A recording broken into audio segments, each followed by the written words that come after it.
Do it. Hey, what's up, guys? Welcome to the podcast. This is Podcaster Comedy. I am one of your hosts, Joe King. I'm here with my good friend, Paul Stapfer. Yo. And we've got a great show for you today, ladies and gentlemen. He is a musician. He is a stand-up comic. He's a hypnotist. He is an actor. He's done a lot. One of my favorite comedians, soon to be yours, ladies and gentlemen. Please welcome our special guest, Lawrence Wolf, everybody. Lawrence Wolf. Yay! Hi. Yay. Hi, thanks for having me. I love how I do that, like there's a studio audience that's going to sit here and cheer or something for us. I was waiting for the applause. So how are you doing, Lawrence? Welcome to the podcast. Good. I'm excited. This is fun. Great. I guess let's get into it. Our audience needs to get to know you. So you've got quite a history. You're a very versatile triple threat, basically, with the acting and the musician, the music, and the kung fu, yeah, and the kung fu. So why don't you tell us how? First off, why don't you tell us how did you get? Would you say stand up is your main thing, or yeah, I think so. Stand up and music kind of back and forth, but I've been at it the longest, and skill-wise or commitment-wise, those are my favorites. Do you ever combine the two? Do you do any music in your comedy, or? I've tried. But it's hard to do. It ends up like a hypnotist show when people fall asleep. Music and comedy is hard because for me they come from such different places. Okay. So the music then isn't comedy related. It's focused just on music itself, kind of thing. If that makes sense. Kind of. I'm more musically inclined than I am lyrically inclined.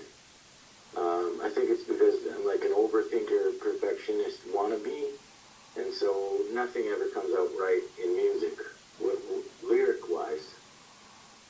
I don't know. You have a little more freedom to be silly and less structured when you're writing jokes. Right. What all have to rhyme. What all instruments do you play? I play guitar. I grew up playing piano. There's always a piano in our house growing up, and so that's where I started learning in general. And my sisters took lessons, and I could learn by ear. I could hear by ear what they were learning. So then I would just go after it and punk away at it. And sometimes I could play what they were playing. Cool. Well, that's awesome. Not me. I've zero musical talent. I know how to listen to music. Yeah, me too. I'm really good at that.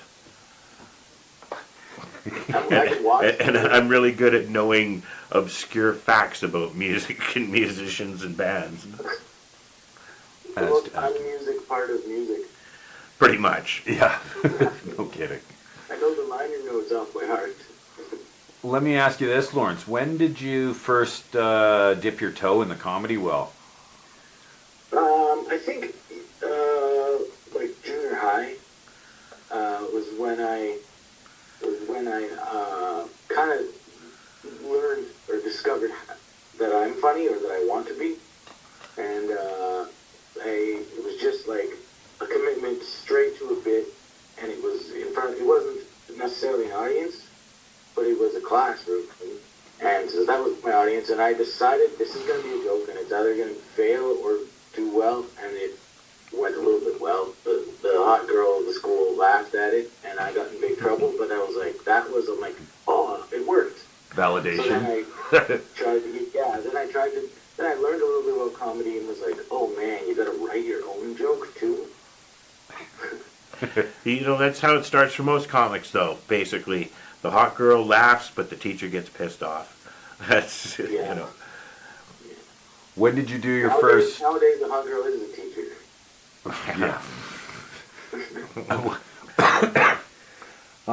When did you first do your first sort of like professional gig or an open mic or something of that nature?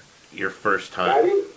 I did an open mic in Edmonton. It was like 5 minutes or 4 minutes. Weird. Get a light at 3. That's weird. But I did amateur night Thursday nights, and for the first maybe year or two, a year at least, have have the nerves all week long for that 4-minute spot. And then it just kind of grew from there, did more stages from there, but it started at like weekly at the club in Edmonton, amateur night. Where? At Yuck Yucks. Okay. And it was during the time that Yuck Yucks was in a sort of shady ass mall in North Edmonton. And lucky for me, that was right across the street from my high school that I had dropped out of. But Miami town, so I was there all the time. And do you find, do you still use any bits today that you used when you were starting?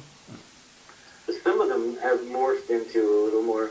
When I was starting, I had the idea of things that were funny, and then over time, of course, you kind of work on them a bit, or it comes out differently with a different attitude, or a different ending or something. So some of the premises are kind of the same, and then there are a couple that I had some of the comics that were all the big kids to me come say, "Oh, that's a great premise. You should work on that one a bit." And so I went from there.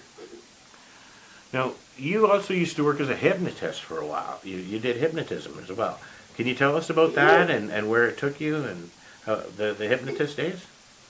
Yeah, when I was 18 or 19, I lived in Calgary and I was homeless.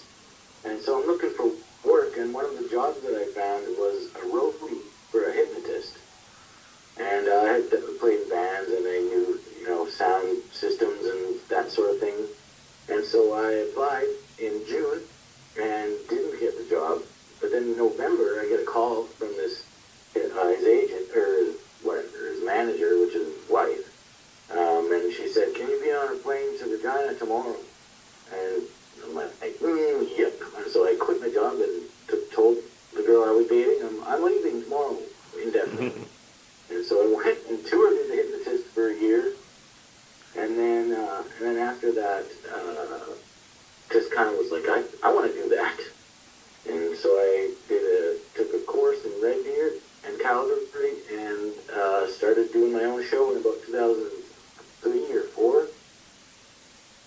And I haven't kept up with that as much, but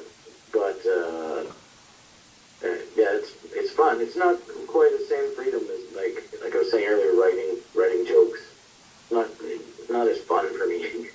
Right, but you'd think your humor would help though, right? Because you want to make the show entertaining and funny with the hypnosis show. So definitely your stand-up must have added a necessary element to that. Would you say? I think after a while I felt myself being more stand-up, like jokey and kind of comfortable on stage, as opposed to just I don't do the mystical hypnotist thing, the smoke and mirror, whatever stuff.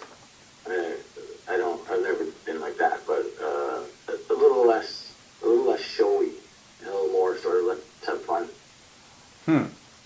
What does it take? What does a layman have to do to become a hypnotist? There's a whole bunch of different courses. I started with just a private school, and it's like two or three weekend courses. I think it's like 60 hours or something, and then you get a level 1 hypnotherapy certification. And then there's 2, and then there's master hypnotist and the clinical hypnotist, which would be like doctors who use hypnosis. Sure. And it goes from there.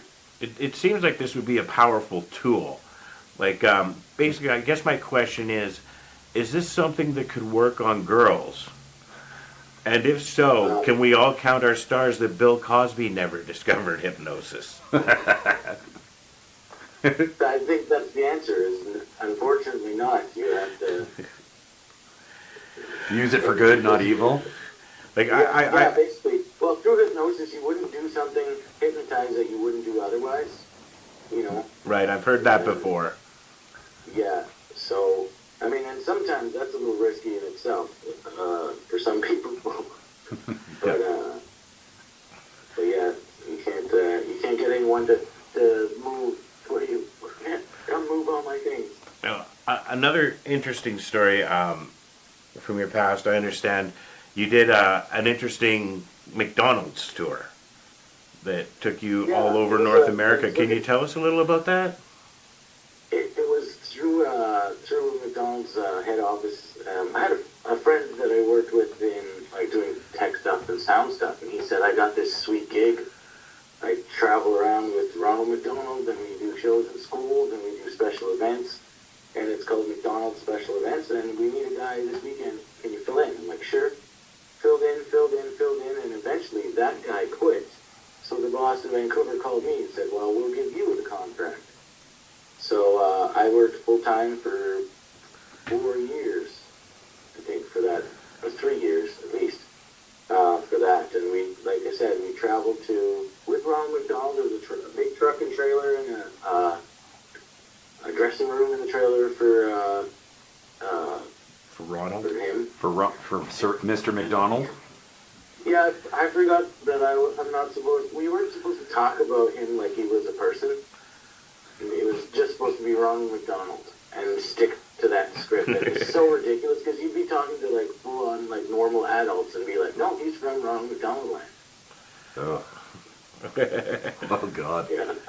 But It was ridiculous. But this job allowed you to like travel all over, like Canada, Yeah, nationally, North America. What was the deal with that?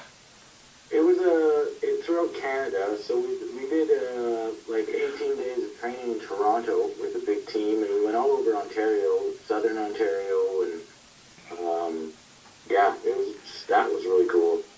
And it was during the World Cup, and our boss was Ecuadorian, and Ecuador was playing. So every time Ecuador played, we'd stop what we were doing in the middle of the day or whatever, close up, and go watch the soccer game. So since then, after the training, we did Vancouver. Yeah, we traveled basically throughout maybe 4 or 5 trips to Vancouver or Toronto every year.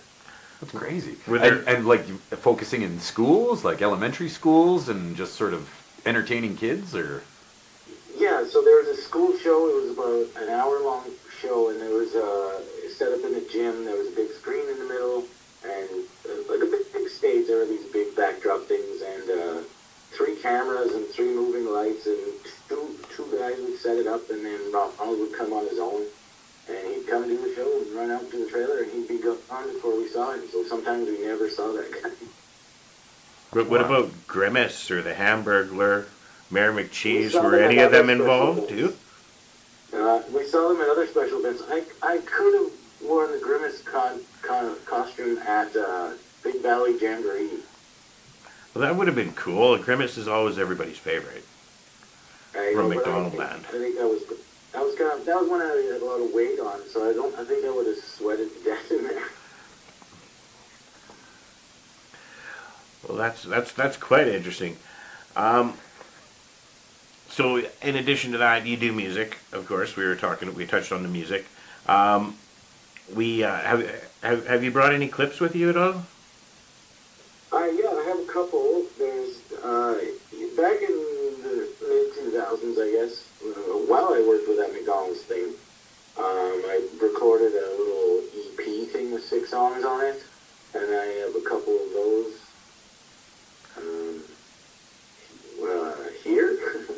Now, are any of those songs available on iTunes or Spotify or anything like that as yet? Or if not, do you plan to make them available?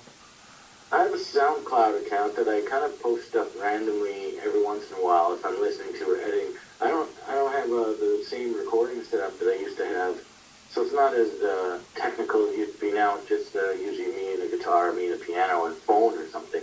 But I used to have this, a computer, studio set up with a few mics, and I did live vocals and drums and everything too in my house. And then, but since then, I've just got a couple things. So I'm not they're not published, so to speak, like Spotify type thing, but I put them on my SoundCloud. Okay. what's the handle for that? It's Lawrence Wolf. Okay. Just, I had to go search for That's it pretty myself, original. So, yeah, I thought, when naming something, go with the name. So that's some good thinking right there. Yeah. Not everyone thinks that. No. My friend Axe Murder hates that joke.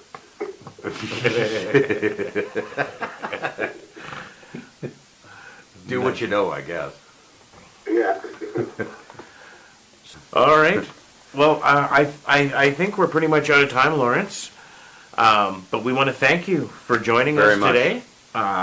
We had a good time. I hope you did too. Yeah. Friend of the channel. And I think that you, the audience, should look for Lawrence on future episodes too. We will probably have him as a special guest, helping us interview other people as well, if that's something you'd be interested in. Yes. All right, let's do that. So anyway, I guess that's it for today. Make sure you check us out. Check us out on Facebook. Check us out on, I was going to say Twitter, but we've already covered that. Check us out on Twitter, Instagram. Make sure you subscribe to our channel. Make sure you hit that subscribe button. Make sure you hit the like button. It's a simple click for you, but it definitely does wonders for us. Only takes a second, doesn't cost you a cent. And yeah, click the notification bell too. So we'll let you know every time a new podcast comes up. Thanks a lot, Lawrence Wolf. We'll talk to you soon. Thanks. Cheers, And Dad. goodbye, everybody. Later. See you next time.